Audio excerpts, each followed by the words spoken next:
Wednesday ఈరోజైతే నేను ఒక క్రెడిల్ సెరమనీకి వచ్చిన మా బాబాయ్ వాళ్ళ మనవరాలదనమాట. చూడండి డెకరేషన్ ఎంత బాగుందో. అండ్ ఎండ అయితే దంచేస్తుంది, ఘోరంగా దంచేస్తుంది. ఇక్కడ కూలర్ ఉంది, కూలర్ దగ్గర ఒక్క నిమిషం. సో చూడండి మొత్తం చూపిస్తాం మీకు. ఇది భలే పెట్టిర్రు. ఈ అమ్మాయి పేరు రివీలింగ్ శ్రీంకార అంట. శ్రీంకార రివీల్ చేసిర్రు. దాంట్లో ఏవో బాల్స్ అవి వేసి అది మిస్ అయిపోయినా రికార్డ్ చేయడం. ఇవన్నీ ఫ్రెష్ ఫ్లవర్స్. నేను చూడండి క్రెడిల్ ఎంత బాగా డెకరేట్ చేశారు. సో మొత్తానికి వేడి మాత్రం చాలా దంచేస్తుంది.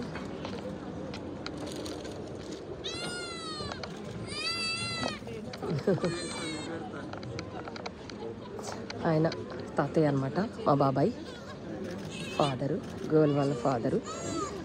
సో 32 degrees ఉంది ప్రస్తుతానికైతే. చాలా చాలా వేడి ఉంది. అమ్మ ఇంకా అందరూ మామిడి చెట్టు పెట్టుకున్నారు ఇంటి సైడ్లో. పైన 1 floor ఉన్నట్టుంది. అక్కడ కూడా షామియానా వేసిర్రు. కామన్ కదా మనకు హైదరాబాద్లో ఫంక్షన్లు అవుతున్నాయంటే షామియానాలు కంపల్సరీ. దూరాన్ని చూసి గుర్తుపట్టాలన్నమాట జనాలు. ఎనీవేస్ సో ఇది వాళ్ళ ఇంటి ముందే అనమాట.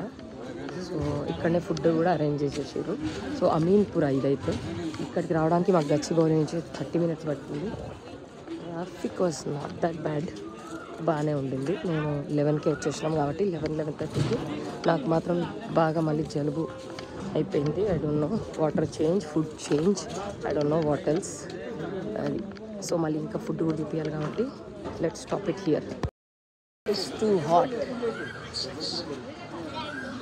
ఒక పక్క ఫుడ్ పెట్టేస్తున్నారు, ఇంకో పక్క ఒక అమ్మాయి పసుపు బొట్టిస్తుంది.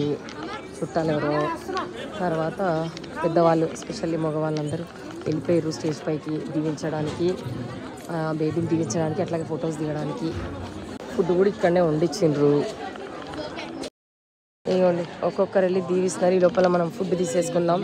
మీరు బగారా రైస్ అన్నీ ఇక్కడ చేయించారు అనమాట, వంటలు. వైట్ రైస్, తర్వాత ఇదేంట చిచ్చా మటనా, mutton curry and chicken curry, chicken fry, sambar. ఇదేంది ఈ బూందీ కూడా వేసిర్రా? ఓ గుడాలు వేసిర్రా, మక్క గుడాలంట.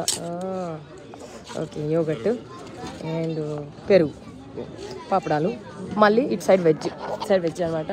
వెజ్లో చూసుకుంటే పాలకూర పప్పు, సాంబారు, తర్వాత పన్నీర్ కర్రీ అండ్ మళ్ళీ వైట్ రైస్, బగారా. అండ్ దానికి మమ్మీ డాడీ టర్న్ వచ్చింది. బేబీకి దీవించేసి